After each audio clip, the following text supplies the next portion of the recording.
មនុស្សម្នាក់មានតម្លៃខុសៗគ្នាសមត្ថភាពខុសគ្នាចំណុចខ្លាំងនិងចំណុចខ្សោយខុសៗគ្នាដូច្នេះហើយតម្លៃនៃមនុស្សម្នាក់មិនស្ថិតនៅលើបុគ្គលណាមួយឬក្រុមណាមួយជាអ្នកឲ្យតម្លៃនោះទេប៉ុន្តែផ្ទុយមកវិញតម្លៃរបស់មនុស្សម្នាក់វាស្ថិតនៅត្រង់បុគ្គលនោះជាអ្នកឲ្យតម្លៃខ្លួនឯងនិងកំណត់តម្លៃឲ្យខ្លួនឯងមនុស្សរស់នៅក្នុងសង្គមមួយចំនួនចូលចិត្តឲ្យតម្លៃគ្នាទៅវិញទៅមកអ្នកខ្លះគេឲ្យតម្លៃអ្នកត្រឹមកមួយកំប៉ុងអ្នកខ្លះទៀតគេឲ្យតម្លៃអ្នកលុយ$100មនុស្សខ្លះទៀតគេឲ្យតម្លៃអ្នក$1,000,000ចំណែកបុគ្គលខ្លះទៀតគេមិនអាចឲ្យតម្លៃបានទេព្រោះតម្លៃរបស់គេនោះគឺមិនអាចវាស់បានចូលចងចាំថាតម្លៃរបស់មនុស្សមិនអាចឲ្យអ្នកដទៃកំណត់បានទេប៉ុន្តែបុគ្គលខ្លួននោះទេដែលជាអ្នកកំណត់តែខ្លួនឯងថាតើមានតម្លៃប៉ុណ្ណាហើយសង្គមមនុស្សស្ថិតនៅក្នុងប្រភេទណាជាអ្នកទទួលស្គាល់តម្លៃរបស់ខ្លួនពិតប្រាកដតម្លៃប្រភេទមនុស្សមួយចំនួនចូលចិត្តអន់ចិត្តនៅពេលដែលអ្នកដទៃវាតម្លៃថាខ្លួនគេអន់ណាស់ខ្លួនគេមិនមានតម្លៃទេហើយអាចឈានទៅដល់ការប្រមាថយ៉ាងធ្ងន់ធ្ងរគេខឹងអ្នកដទៃមិនឲ្យតម្លៃគេពេលខ្លះបុគ្គលនោះធ្វើឲ្យខ្លួនឯងបាក់ទឹកចិត្តហើយគិតធ្វើអញ្ចេះធ្វើអញ្ចោះមិនចាញ់ស្មុគស្មាញឬបង្កឲ្យមានការភ័យខ្លាចចំពោះខ្លួនឯងជាដើមជាការពិតណាស់អ្នកដទៃមើលងាយមកលើយើងថាជាមនុស្សអន់សម្រាប់គេឬជាមនុស្សសម្រាមនៅក្នុងខ្សែភ្នែករបស់គេហើយការដែលគេមើលងាយមកលើយើងនោះគឺមិនមែនគេខុសទេព្រោះដោយសារតែបុគ្គលនោះមិនមែនជាប្រភេទមនុស្សដែលត្រូវនឹងសមត្ថភាពចំណេះដឹងនិងលក្ខណៈសម្បត្តិនៃខ្លួនយើងនោះទេគឺវាផ្ទុយគ្នាដូច្នេះហើយអ្នកមិនត្រូវនៅក្បែរមនុស្សប្រភេទនោះទេគេមិនស័ក្តិសមនឹងអ្នកទេហើយអ្នកក៏មិនស័ក្តិសមសម្រាប់គេដែរតម្លៃនៃសមត្ថភាពលក្ខណៈសម្បត្តិអត្តចរិតរវាងអ្នកនិងគេគឺមានតម្លៃខុសគ្នាដូចមេឃហើយនឹងដីឧទាហរណ៍ខ្ញុំមានសៀវភៅមួយក្បាលឲ្យទៅប្រភេទមនុស្សដែលអវិជ្ជាអានគេនឹងមិនអានទេហើយគេក៏ប្រហែលជានឹងគិតថាសៀវភៅរបស់ខ្ញុំប្រៀបដូចជាសម្រាមអញ្ចឹងគឺគ្មានតម្លៃតតែសោះព្រោះកន្លងមកតាំងពីតូចដល់ធំគេមិនដែលអានសៀវភៅមួយក្បាលផងហ្នឹងតើគេស្គាល់តម្លៃសៀវភៅដូចមិនដេចទៅរឿងមួយទៀតប៉ះសិនបើខ្ញុំយកសៀវភៅហ្នឹងទៅឲ្យមីងអ្នកលក់បន្លែនៅតាមផ្សារដែលគាត់ជាមនុស្សដែលពុំសូវចូលចិត្តអានសៀវភៅដោយលក់ឲ្យមីងតម្លៃ$8ប៉ុន្តែមីងលក់បន្លែនោះគាត់មិនទិញទេព្រោះគាត់គ្មានពេលអានអញ្ចឹងខ្ញុំឲ្យសៀវភៅហ្នឹងទៅគាត់អានតែម្ដងដោយឥតគិតថ្លៃគាត់ប្រហែលជានឹងយកហើយគាត់បែរជាទុកចោលដោយសង្ឃឹមថាមានពេលថ្ងៃណាមួយគាត់នឹងអានចំណែកឯរឿងមួយទៀតនោះគឺបើសិនបើខ្ញុំយកសៀវភៅរបស់ខ្ញុំឲ្យសិស្សម្នាក់ដែលជាសិស្សចូលចិត្តអានសៀវភៅឪពុកម្ដាយពួកគេចូលចិត្តទិញសៀវភៅឲ្យគេអានជារៀងរាល់ពេលសម្រាកឬក៏ថ្ងៃចុងសប្ដាហ៍សៅរ៍អាទិត្យ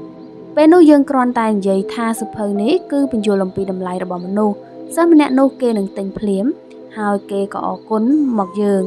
ដែលយកសៀវភៅល្អនោះមកលក់ឲ្យគេពេលសិស្សនោះអានចប់គេក៏បានយល់ដឹងពីតម្លៃពិតប្រាកដរបស់មនុស្សដែលគេ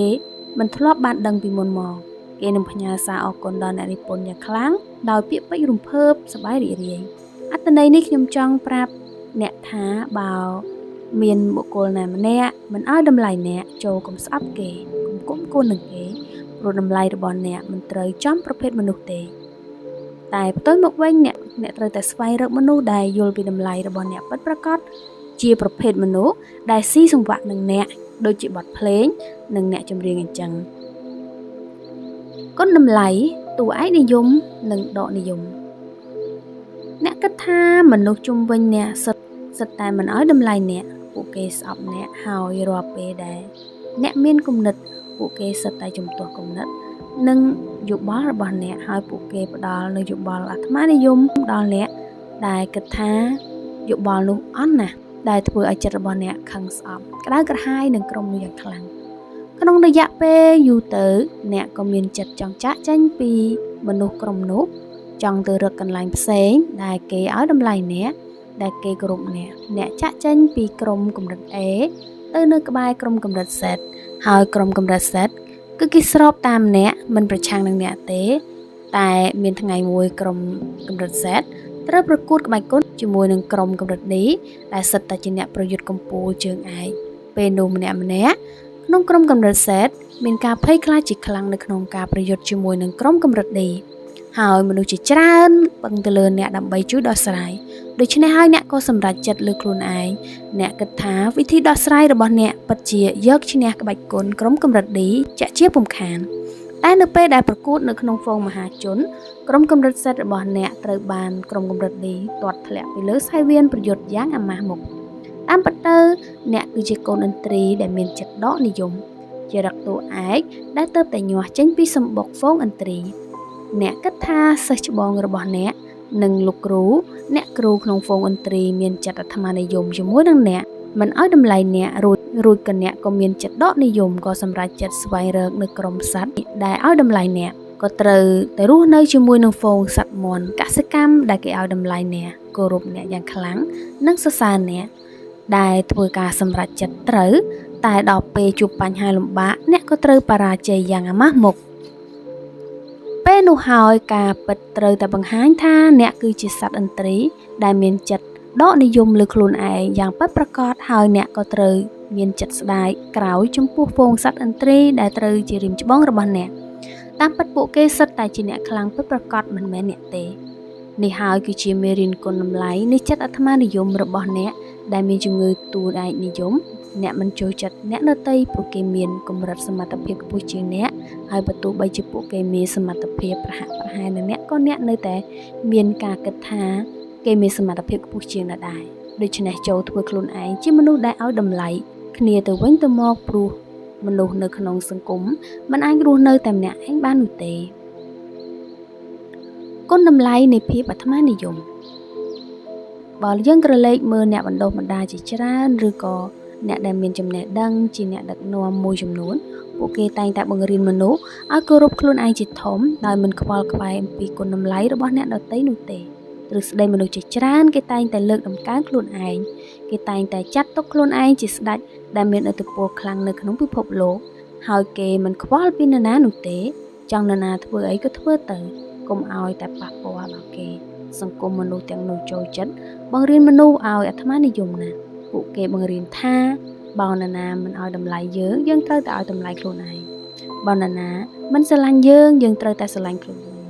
បើនរណាមិនជួយយើងត្រូវតែជួយខ្លួនឯងមនុស្សតែងតែបង្រៀនទស្សនៈនៃភាពអាត្មានិយមនេះតគ្នាដោយពួកគេភ្លេចថាចុះអាហារដែលគេកំពុងតែបរិភោគរាល់ថ្ងៃបានមកពីណាចុះចំណេះដឹងដែលគេបានរៀនខ្ពង់ខ្ពស់នោះវាបានមកពីណាចុះតំណែងខ្ពង់ខ្ពស់ដែលគេឈរជើងនៅទីនោះបានគឺបានពីណាចុះនៅពេលដែលគេស្លាប់ទៅតើនរណាគឺជាអ្នកសែងគេយត្តកប់ចម្លើយគឺគេមិនអាចពឹងខ្លួនឯងបាននោះទេព្រោះការរស់នៅក្នុងសង្គមតែងតែមានទំនាក់ទំនងនិងការវិតម្លៃគ្នាទៅវិញទៅមកចូលចងចាំថាសង្គមមួយមានការរីកចម្រើនលូតលាស់ខ្លាំងពិតប្រាកដតែងតែមាននៅអន្តរកម្មទាំងផ្នែកសិលធម៌វប្បធម៌និងការឲ្យតម្លៃគ្នាទៅវិញទៅមកនៅក្នុងហេតុផលនៃភាពជាមនុស្ស